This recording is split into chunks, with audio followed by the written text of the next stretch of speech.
Alright, what's going on, guys? Trev back again, here to bring you another video. This one's going to be talking about UFC 148, Silva versus Sonnen 2, coming up next Saturday. So, pretty exciting fights. As we know, there's been a lot of trash talk back and forth. Of course, started by Chael Sonnen, obviously. And surprising to many, Anderson Silva has broken character and actually fired back. Now, this is something that we've actually never seen before that I can recall, aside from when he was in the cage with Damian Maia, and he was trying to egg him on. But I think that was a strategy. I don't think he was doing that because he actually felt that way. I think that Anderson was actually trying to just get Damian to attack him and get angry, and so Anderson could, knock him out, so to speak.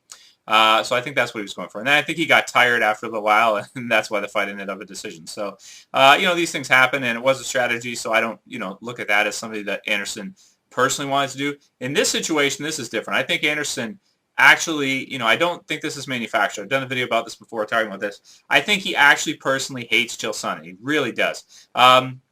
There are so many videos out there of things Chael Sonnen has said, even in and around Anderson, after fights and things like that, heckling him in the hallway and doing different stuff like this. But, when you talk about someone's wife, you cross the line. If you guys don't know, I didn't...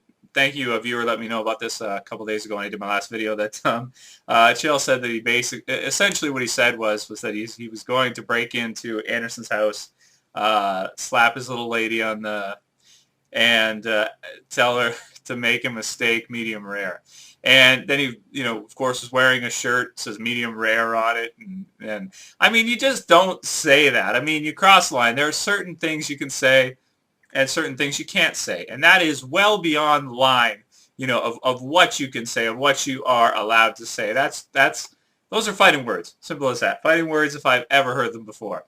Guy says something like that, what ensues next is, as Chael says, a fist fight on a Saturday night. So anyway, that being said, obviously, both guys, this is a heavily interesting matchup. It probably will be the biggest event in the history of the UFC, or one of them. If it's not as big as UFC, actually, I should take that back. I think it probably will be in the top 3 or 4 biggest, but I think UFC 100 will probably always stay as, or not, maybe not always, but for a while, unless the UFC grows even more, which I'm not sure if it's going to be able to do, because it looks like it might start to actually decline and shrink a bit.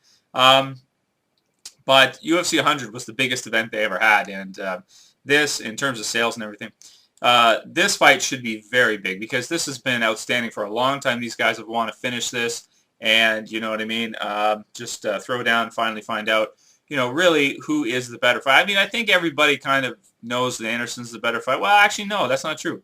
It's kind of heavily debated, which side they go on. Do they think Chael's the better fighter? Do they think Anderson is? Because, the last fight was super close, and obviously Anderson just finishing within the last minute or two of the fight.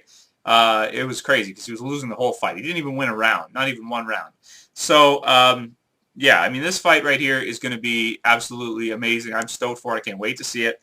Now on to the prediction. Who am I picking? Well, this is an insanely hard matchup to pick, I think. This is probably one of the closest and toughest matchups to pick right now because of how evenly matched these guys are. I mean, literally the last fight went down to the wire. That's how closely matched these guys were. But there's a lot of controversy whether or not, first of all, we know that Chael was on TRT. That's first off and foremost. He probably still will be for this fight too, because he's got, written notice from the doctor to do it because his levels are too low or whatever. Okay, whatever. It's not as bad as actually someone taking steroids, but it's still performance enhancing, whatever you want to say. Yes, it is performance enhancing. I mean, it's obvious. If it wasn't performance enhancing, he wouldn't take it, And Anderson on the other side in the last fight actually came in with a broken rib. So he was injured, but he ended up pulling out the fight anyway. That being said, do I think that the broken rib actually affected his performance at all? Well, I actually do. I actually do think it did because, a lot of that fight, Chael was coming straight head on for him. And that's kind of, I don't want to say it's a bad thing to do against Silva because, I mean, it's like this. You don't really want to stand with Anderson Silva. I think that after Anderson knocked out Vitor like that, it pretty much proved to everybody that nobody at 185 pounds, maybe even at 205, is going to want to stand with Anderson Silva. It's just, it's not the way you're going to be able to beat him. If you stand up with him, you know, you're going to get one of these crazy kicks or, you know, one of these things. You know, once he starts moving and he gets into his groove, that's it. It's over. It's just like a, you know, the clock just ticks down, and next thing you know is a KO. So, you know, Chael comes, you know, charging right at him, right at him. Now, the thing about that is, well, I guess it's better than just standing with him, because if you stand with him, then, you know, there's a good chance you're going to get knocked out. But Chael, his last few fights has been coming at guys super aggressive.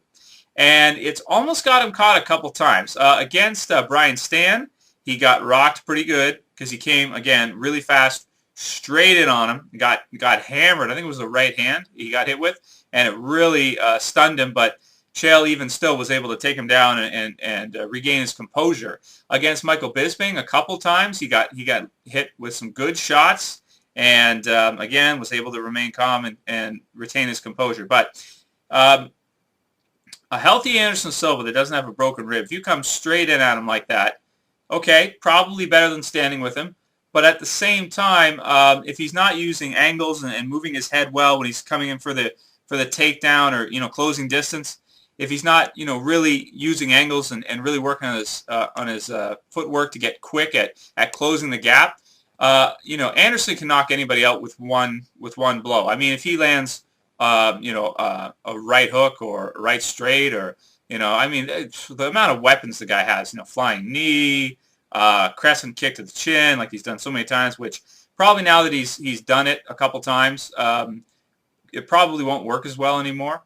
I mean, obviously everybody watched against Vitor, so all the other fighters are going to know about it. He's also done it in training and sparring against Ryan Bader, which is a funny video. If you guys haven't seen that, check that out on YouTube. Just type in Ryan Bader training with Anderson Silva. He just like puts it up to his chin like this far away, and he could knock him out if he wanted to, but he pulls it back. He doesn't snap it, but still, I mean, it's really cool video. Check it out. Ryan Bader training with Anderson Silva.